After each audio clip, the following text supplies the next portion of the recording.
warahmatullahi wabarakatuh. Perkenalkan, nama saya Fauzia Alifa, NIM 24093008110025 dari kelas 241B, Prodi Manajemen Fakultas Ekonomi.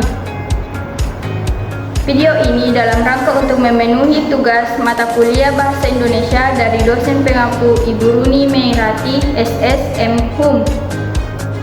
Selanjutnya, saya akan mempresentasikan materi yang telah saya buat mengenai manajemen pendidikan di era modernisasi.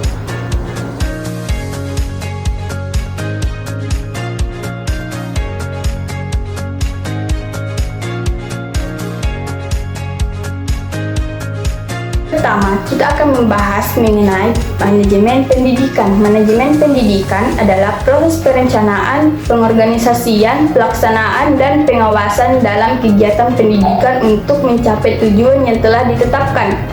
Dalam konteks modernisasi, manajemen pendidikan mencangkup pengintegrasian teknologi, manajemen inovatif, serta kolaborasi antara berbagai pihak yang terlibat. Yang kedua, kita akan membahas mengenai modernisasi dan pendidikan. Modernisasi mengacu pada perubahan sosial, ekonomi, dan teknologi yang mempengaruhi sistem pendidikan. Proses ini mencangkup digitalisasi, kurikulum, pengembangan keterampilan abad ke-21, dan pendekatan pembelajaran berbasis teknologi.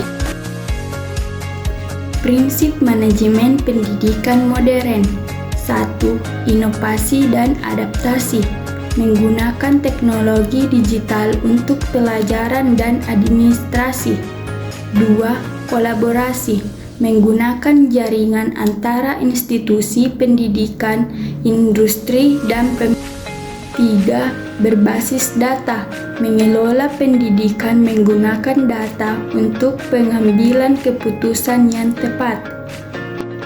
4. Berorientasi pada siswa, mengutamakan kebutuhan dan potensi siswa dalam setiap kebijakan. Contoh implementasi manajemen pendidikan modern. Beberapa negara atau institusi pendidikan telah berhasil menerapkan manajemen pendidikan modern, seperti Finlandia, menggunakan pendekatan pendidikan berbasis proyek dan teknologi canggih. Indonesia, program Merdeka Belajar yang memprioritaskan fleksibilitas dalam pembelajaran berbasis teknologi. Pengaruh modernisasi terhadap manajemen pendidikan. Pengaruh modernisasi terhadap manajemen pendidikan terbagi menjadi dua, yaitu pengaruh positif dan pengaruh negatif. Pertama, kita akan membahas mengenai pengaruh positif, yaitu 1. Digital sistem pendidikan, penggunaan learning management atau LMS, e-learning, dan aplikasi pendidikan mempermudah akses dan pengelolaan data pendidikan. 2. Efisiensi administrasi. Teknologi memungkinkan otomatis proses administrasi seperti pendaftaran, evaluasi, dan pelaporan.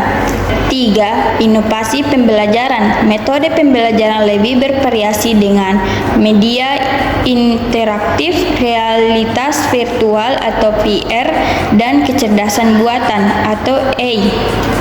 Kedua, pengaruh negatif, yaitu ketimpangan digital. Tidak semua institusi memiliki akses yang sama terhadap teknologi. 2. Kompleksitas kebijakan. Regulasi yang belum mampu mengikuti percepatan teknologi dapat menjadi penghambat. Adapun tantangan dalam manajemen pendidikan di era modernisasi. 1. Kesenjangan infrastruktur teknologi. 2. Kurangnya literasi digital di kalangan pendidikan dan peserta didik. 3. Perubahan kurikulum yang lambat menyesuaikan kebutuhan industri. Strategi yang dapat dilakukan. 1. Peningkatan infrastruktur. Pemerintah dan lembaga pendidikan perlu berinvestasi dalam infrastruktur teknologi. 2. Pelatihan dan pengembangan SDM. Menyelenggarakan pelatihan digital untuk guru dan manajemen sekolah. 3. Kolaborasi dengan industri, mengintegrasikan kebutuhan dunia kerja ke dalam sistem pendidikan. 4. Pemantauan berbasis data, menggunakan analitik data untuk mengambil keputusan dalam pendidikan. Kesimpulannya, manajemen pendidikan di era modernisasi menghadirkan peluang sekaligus tantangan. Teknologi dapat meningkatkan efisiensi dan inovasi dalam pendidikan, tetapi juga memerlukan strategi yang cermat untuk mengatasi berbagai hambatan, seperti ketimpangan digital dan kurangnya literasi teknologi. Sekian, itulah yang dapat saya sampaikan. Lebih dan kurangnya mohon dimaafkan. Wassalamualaikum warahmatullahi wabarakatuh.